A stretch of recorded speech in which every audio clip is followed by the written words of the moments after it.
Students start करते हैं excellent classes की तरफ से। आज का हमारा video technical section of UPPCL previous year question paper. This is about me my self Hariom Gupta और ये मेरे बारे में है। I have selected in RRB Allahabad and UPC. आते हैं क्वेश्चन नंबर 1 पर। ऐसे स्विचों की कितनी संख्या है जिनका उपयोग सीडी की लाइटिंग सर्किट के लिए किया जाता है? तो स्टूडेंट सबसे पहले हम समझते हैं कि ये एक तरफा स्विच दो तरफा स्विच होती क्या है। बेसिकली ये बाई डायरेक्शन स्विच होती हैं जो दोनों ही डायरेक्शन में सर्किट को कनेक्ट कर सकती हैं। आइए फिगर के माध्यम से समझते हैं। तो ये बाई डायरेक्शन का एक सिंपल सा डायग्राम मैं आपके सामने रख रहा हूँ जिसके ऊपर एक स्विच लगी हुई है, टॉगल स्विच जिसको बोलते हैं। इस स्विच को हम किसी भी डायरेक्शन में मूव करा सकते हैं और उस मूवमेंट से वो कनेक्ट, एक बार में एक सर्किट कनेक्ट होगी, दूसरी बार में दूसरा सर्किट कनेक्ट होगी। तो that is called by direction switch. तो ये क्वेश्चन इसका राइट आंसर हो जाएगा हमारा बाई डायरेक्शन स्विच। आते हैं ओम्स का नियम क्या बताता है। ओम का नियम एक्चुअली इसके ओम के नियम के स्टेटमेंट के बारे में अगर हम देखें तो ओम का नियम बताता है अगर किसी चालक की भौतिक अवस्थाएं अपरिवर्तित रहें, अर्थात उसके टेम्परेचर और प्रेशर और एनवायरनमेंट में कोई चेंज ना हो, तो लगाया गया विभवांतर उसमें बहने वाली धारा के समानुपाती होता है। अर्थात हम जितना अधिक वोल्टेज आरोपित करेंगे उसके समानुपाती उतनी ही अधिक धारा बहेगी। इस डायग्राम के माध्यम से समझते हैं कि ओम जो है करंट के बहने के विरोध कर रहा है और वोल्टेज उसको पुश कर रहा है। तो जितना अधिक वोल्टेज प्रेशर लगाएगा एम्पियर उतना ही ज़्यादा मूव होने की कोशिश करेगा, बट रेजिस्टेंस उसको विरोध करता है। देखिए रस्सी के माध्यम से वो खींच रहा है। सो यहाँ पर एक प्रोपोर्शनल कांस्टेंट है R। So B equal to I R. Ohm का नियम B equal to I R निरूपित करता है। तो ऑप्शन नंबर 3 यहाँ पर सही है। आते हैं नेक्स्ट क्वेश्चन पर। नेक्स्ट क्वेश्चन है single phase capacitor start motor में अपकेंद्रीय स्विच में जोड़ा होता है। अपकेंद्रीय स्विच बेसिकली सेंट्रीफ्यूगल फोर्स के सिद्धांत पर काम करती है। सेंट्रीफ्यूगल फोर्स को हम समझ लेते हैं, जब किसी वस्तु को किसी केंद्र के परता घुमाया जाता है तो उसमें एक बाहर की बल कार्य करता है। उस बल को कहते हैं सेंट्रीफ्यूगल फोर्स या अपकेंद्री बल। तो स्टूडेंट्स एक फिगर आपके सामने है, डायग्राम में आपके लिए अपकेंद्री स्विच का लेके आया हूँ।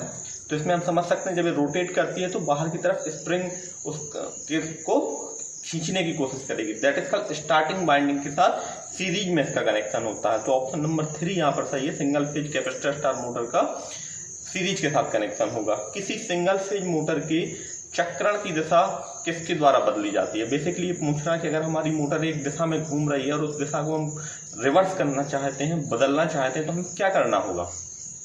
तो स्टूडेंट आइए डायग्राम से समझते हैं कि ये एसी मोटर की डायग्राम है। इसमें आर्मेचर वाइंडिंग और फील्ड वाइंडिंग को दिखाया गया। Single phase motor, single phase motor की बेसिकली जो फील्ड वाइंडिंग होती है दो भागों में विभक्त होती है, दोनों 90 डिग्री पर होते हैं। अब इसका हम डायरेक्शन चेंज करना चाहते हैं तो सिंपली हम इसकी टर्मिनल्स को चेंज कर देंगे। टर्मिनल्स चेंज करने से इसकी दिशा बदल जाएगी। आते हैं नेक्स्ट क्वेश्चन पर। ISI इंडियन स्टैंडर्ड इंस्टीट्यूट के नियमों के अनुसार छत के पंखे की ऊंचाई कितनी होनी चाहिए? ये एक स्टैंडर्ड संस्था है भारत की जिसको ISI बोलते हैं और उसने सभी सुरक्षा मानकों को निर्धारित किया है। तो इसका राइट आंसर जाइए हम ISI की वेबसाइट से ली हुई इंफॉर्मेशन से समझते हैं कि सीलिंग फैन की ऊंचाई 7 फीट के व्यक्ति से 12 इंच ऊपर दिखाया गया है और इसकी सीलिंग फैन की जो हाइट है छत से 1.5 फीट नीचे दिखाई गई, 1.5 मीटर। तो राइट आंसर हमारा यहाँ पर है 2.75। छत की पंखे की ऊंचाई जमीन से कितनी होगी? 2.75 मीटर। कृत्रिम श्वसन की साधारण अथवा आसान विधि क्या है? एक्चुअली स्टूडेंट जब किसी व्यक्ति को इलेक्ट्रिक शॉक लगता है, विद्युत आघात लगता है, तो उसके शरीर में विभिन्न प्रकार की क्षति हो जाती है, विभिन्न प्रकार की कमी आ जाती है, श्वसन में उसको प्रॉब्लम होती है। तो ऐसी स्थिति में हम कृत्रिम श्वसन देते हैं। उसके नाक और मुंह में ऑक्सीजन प्रोवाइड कराई जाती है ताकि उसका ब्लड परिसंचरण, जो रक्त का परिसंचरण है, ब्लड सर्कुलेशन है, वो सुचारू रूप से हो सके। तो इसके लिए हम क्या करते हैं? कृत्रिम श्वसन विधि का प्रयोग करते हैं। कृत्रिम श्वसन विधि व्यक्ति को नाक से मुंह से नाक वाली विधि को कृत्रिम श्वसन विधि कहते हैं। आते हैं नेक्स्ट क्वेश्चन। टोरॉइड क्या होता है? तो टोरॉइड बेसिकली ये सर्कुलर सोलोनॉइड होता है। सोलोनॉइड आप एक समझ लीजिए कि एक जैसे परिनाल का आपने स्टडी किया होगा, बेसिकली स्टूडेंट करते हैं छोटी क्लासेस में। तो इसमें होता क्या है कि परिनालिका में एक कच्चे लोहे के ऊपर तांबे की कुंडली बनाई जाती है जो एज ए मैग्नेटिक रिस्पॉन्स करती है। आइए हम फिगर के माध्यम से समझते हैं। टोराइड बेसिकली एक वृत्ताकार खोखला छल्ला होता है जिसके किसी तार पर अत्यधिक घेरों से बनाया जाता है। तो टोराइड का राइट आंसर है तार की कुंडलीकृत कॉइल। आते हैं नेक्स्ट क्वेश्चन पे। किसी एक प्रकार की वाइंडिंग की कॉइल दूसरे परस्पर छदी होती हैं, इसका राइट आंसर है चेन बाइंडिंग। एक बाइंडिंग का प्रकार पूछ रहा है, ऐसी कौन सी बाइंडिंग है जिसमें एक प्रकार की कॉइल दूसरे प्रकार की कॉइल के ऊपर छादी होती है। तो आइए स्टूडेंट्स हम पहले चेन बाइंडिंग को डिटेल्स में समझते हैं। चेन बाइंडिंग बेसिकली होती कहते हैं, chain binding is the aspect in the binding similar to the mass binding except the both coil side have the equal length and diamond shape. Basically ये diamond shape में होती है और दोनों ही दिशाओं में बराबर होती है। इसको कहते हैं हम चेन बाइंडिंग और हमारे क्वेश्चन में यही पूछा गया है। इसका राइट आंसर है चेन बाइंडिंग, ऑप्शन नंबर 1 यहाँ पर सही है।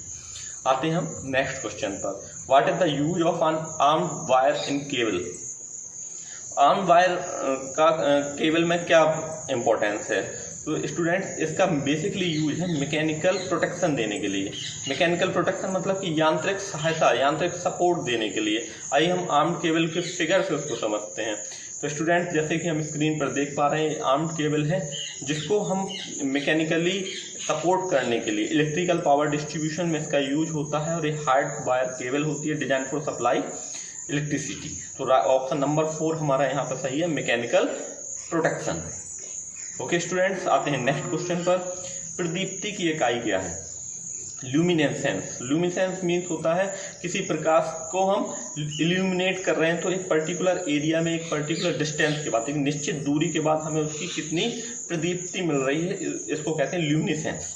आइए हम इसको फिगर के माध्यम से समझते हैं स्टूडेंट्स। ये देखिए जैसे हमारा लक्स जो दिखाया गया है, लाइट है वो 1 फीट की दूरी पर, 2 फीट की दूरी पर, 3 फीट की दूरी पर उसकी प्रदीप्ति दिखाई गई है। 10,000 लक्स, 2500 लक्स और तो यहाँ पर हमारा राइट आंसर है lux. Lux is the unit of luminescence. प्रदीप्ति की इकाई लक्स है। हमारा ऑप्शन नंबर 2 यहाँ पर सही है। आते हैं क्वेश्चन नंबर नेक्स्ट। एच श्रेणी के विद्युत रोधी ऊष्मा रोधी का तापमान क्या होता है? स्टूडेंट्स इंसुलेशन को श्रेणियों में बांटा गया है, अर्थात हमें जैसी जहाँ पर जरूरत होती है, जिस प्रकार के इंसुलेशन की जरूरत होती है, हम उस प्रकार के इंसुलेशन का वहाँ पर उपयोग करते हैं। आइए हम इसको डिटेल में समझते हैं कि किस क्लास वाई का जो होता है वो 90 डिग्री सेंटीग्रेड रेटिंग तक होता है, क्लास ए हमारा 105 तक होता है, क्लास ई 120 तक, क्लास बी 130 तक और यहाँ क्वेश्चन में 180 पूछा गया। तो इस टेबल के अकॉर्डिंग हमारा राइट आंसर है class H. Class H the right answer. Next question में पूछा गया है यूपीएस का पूर्ण रूप से नाम क्या है? फुल फॉर्म पूछा गया है dear student. UPS stand for uninterrupted power supply. तो यहाँ हम चाहते हैं कि हमारा जो कंप्यूटर सिस्टम है वहाँ पर पावर सप्लाई में किसी प्रकार का विरोधाभास ना हो। तो स्टूडेंट्स आपको फिगर में दिखाया गया है, ये है यूपीएस। आपने देखा होगा जनरली हम लोग कंप्यूटर सिस्टम के साथ ये अटैच होता है। इसका काम होता है कि विद्युत सप्लाई जाने पर एक कंप्यूटर के परिचालन में प्रॉब्लम ना आए। तो इसका right answer uninterruptible power supply. UPS का फुल फॉर्म पूछा गया। देखिए बेसिकली कितने बेसिक क्वेश्चन पूछे जाते हैं स्टूडेंट, तो हमें बेसिक क्वेश्चन कमांड होना बेहद जरूरी है। किसी उद्दीप्ति इंसिडेंस लैंप का पावर फैक्टर क्या होता है? इन कैस्केड लैंप बेसिकली स्टूडेंट होती क्या है? जो ताप के द्वारा प्रकाश उद्दीपित करती हैं। आइए हम समझते हैं power factor. Power factor student एक रेशियो है एक्चुअल पावर अपेरेंट पावर का। हमें आभासी पावर और वास्तविक पावर दोनों का रेशियो है और एक कॉस फाई के बराबर होता है। वोल्टेज और करंट के बीच में जो फेज डिफरेंस है उसका कॉस एंगल होता है। और यहाँ पर इसका राइट आंसर है, क्योंकि यह एक प्योर रेजिस्टेंस बल्ब होता है तो इसका राइट आंसर है 1। कॉस थीटा कॉस 0 की वैल्यू 1 होती है। तो ये देखिए हमने इन कैस्केड लैंप दिखाए, सिंपली हमारे घर में यूज होते हैं। ये साधारण बोलचाल में इनको बल्ब कहते हैं और ये प्रदीप्ति तापमान के द्वारा होती है। जैसे ही ये हीट अप होते हैं तो हीट के कारण इनकी प्रकाश इनसे निकलता है। तो राइट आंसर है 1। इसका कॉस 0 होता है, कॉस 0 1। बैटरी का ट्रिकल चार्जिंग किसके द्वारा होती है? करंट बेसिकली यहाँ पे पूछा गया कि बहुत अधिक भार करंट, पूर्ण भार करंट, बहुत कम करंट है। तो सबसे पहले स्टूडेंट ट्रिकल चार्जिंग समझेंगे। ट्रिकल चार्जिंग बेसिकली बहुत कम करंट पे बैटरी को चार्ज करना होता है। ट्रिकल चार्जिंग में बैटरी के क्षय हो रही करंट इसके द्वारा 100 डिस्चार्ज दर के बराबर पूरी तरह से चार्ज की गई बैटरी को चार्ज करना होता है। बैटरी की 100 डिस्चार्ज दर भी होती है जिसके अकॉर्डिंग बैटरी स्वतः डिस्चार्ज होती है। इस प्रकार बैटरी को पूरी हो रही बहुत कम करंट के द्वारा हम ट्रिकल चार्जिंग करते हैं। तो ऑप्शन नंबर 3 यहाँ पर हमारा सही है, ट्रिकल चार्जिंग बहुत कम करंट पे की जाती है। आते हैं क्वेश्चन नंबर 99। किसी भू इलेक्ट्रोड के एक भवन की दूरी डैश से कम नहीं होनी चाहिए। एक स्टैंडर्ड वैल्यू पूछी गई है कि किसी भवन से भू इलेक्ट्रोड की दूरी मिनिमम कितनी होनी चाहिए। तो आइए हम समझते हैं। ये हमारा एक घर है जिससे एक भू इलेक्ट्रोड है। भू electrode for a safety point of view 1.5 metre से कम नहीं होनी चाहिए। तो ये हम फिगर में समझ सकते हैं कि ये हमारा दिखाया गया पूरा एक घर के साथ इलेक्ट्रिसिटी कनेक्शन, विभिन्न प्रकार के अप्लायंसेस लगाए गए हैं for safety point of view. Safety point of view के लिए स्टूडेंट्स ये भू इलेक्ट्रोड जो हमारा सेफ्टी के लिए होता है, ताकि जो किसी घर में किसी प्रकार का शॉर्ट सर्किट हो तो उस शॉर्ट सर्किट से सेफ्टी की जा सके। तो राइट आंसर है हमारा यहाँ पर 1.5 मीटर। ऑप्शन नंबर ए यहाँ पर सही है। आते हैं अगले क्वेश्चन पर।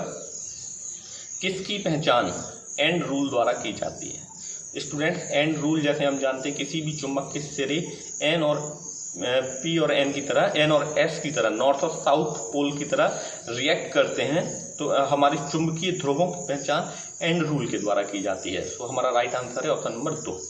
किसी प्रेरण मोटर में यदि पोल की संख्या दुगनी कर दी जाए तो गति कितनी होगी। स्टूडेंट प्रेरण मोटर की गति के बारे में क्वेश्चन है। तो प्रेरण मोटर इंडक्शन मोटर होती है जो अल्टरनेटिंग करंट पे काम करती है।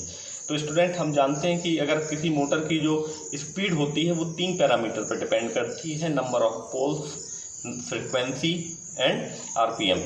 तो आरपीएम n = 120 F/P, जैसे कि हमने पिछले वीडियो में भी स्टडी किया था। अगर आपने नहीं देखी तो पिछले वीडियो देखिए।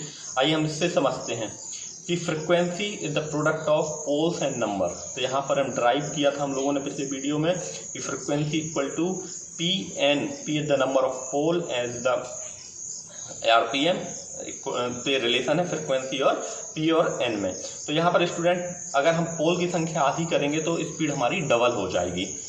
तो उसकी गति अगर पोल की संख्या दुगनी करती जाएगी तो स्पीड उसकी आधी हो जाएगी, क्योंकि यहाँ पर व्युत्क्रमानुपाती रिलेशन है। ठीक है स्टूडेंट्स, ऑप्शन नंबर 2 यहाँ पर सही होगा। इलेक्ट्रॉन का पर प्रवाह को कहा जाता है। तो rate of change flow of electron के प्रवाह की दर को विद्युत धारा कहा जाता है। एम्पियर की विद्युत धारा की बेसिक सी डेफिनेशन है। इसके द्वारा विद्युत धारा को प्रवाहित की जाने वाली जो दर होती है हमारी इलेक्ट्रॉन प्रवाह की दर, वो कहलाती है विद्युत धारा। किसी सेतु दृष्टकारी ब्रिज रेक्टिफायर में कितने डायोड प्रयोग किए जाते हैं।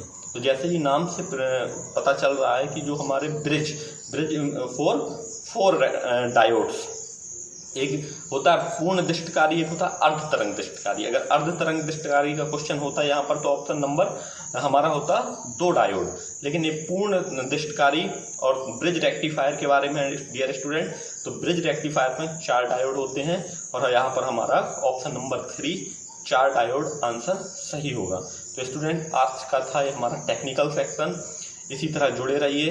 मैं आपको अगला सेक्शन नेक्स्ट वीडियो में प्रोवाइड कराऊंगा, जिसमें हम फिर कुछ पिछले साल आए हुए क्वेश्चंस को डिस्कस करेंगे। स्टूडेंट पिछले साल के क्वेश्चन का डिस्कस करने का उद्देश्य ये है कि आपको ये पूर्ण रूप से अनुमान होना चाहिए, पता होना चाहिए किस तरह के क्वेश्चन पूछे जाते हैं। Thank you for watching, keep like and subscribe. Thank you.